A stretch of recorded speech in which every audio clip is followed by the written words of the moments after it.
Today our topic is number series model 3. Model 3 ఏంటంటే same number subtraction series. అంటే మనకి ఇచ్చిన సిరీస్లోని సేమ్ నెంబర్ సబ్ట్రాక్ట్ అవుతూ వస్తుందన్నమాట. ఇక్కడ చూసుకున్నాం అనుకోండి, ఇక్కడ నుంచి ఇక్కడికి ఏమైంది -5, ఇక్కడ నుంచి ఇక్కడికి -5 అయింది, ఇక్కడ నుంచి ఇక్కడికి -5 అయింది, ఇక్కడ నుంచి ఇక్కడికి -5, ఇక్కడ నుంచి ఇక్కడికి కూడా మనకి ఏమవుతుంది -5 అవుతుంది.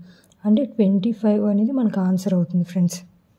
నెక్స్ట్ మనకి మోడల్ 4లో ఏంటంటే ఇంక్రీజింగ్ ఆర్డర్ సబ్ట్రాక్షన్ సిరీస్ అనమాట. అంటే మనకి ఒక నెంబర్ అనేది సబ్ట్రాక్ట్ వెళ్తుంది అనమాట. కానీ ఆ సబ్ట్రాక్ట్ అయిన దాంట్లో కూడా నెంబర్ ఇంక్రీజ్ అవుతుంది. ఇక్కడ ఎగ్జాంపుల్ చూడండి, ఇక్కడ 50 నుంచి 49 అంటే ఏమైంది మనకి -1, 49 నుంచి 47 -2, 47 నుంచి 44 అంటే -3, 44 నుంచి 40 అంటే -4. నెక్స్ట్ ఏమవుతుంది మనకి -5 అవుతుంది. అంటే 40లోంచి మనం -5 చేస్తే ఏమొస్తుంది మనకి 35. అంటే 35 అనేది ఆన్సర్ వస్తుంది అన్నమాట.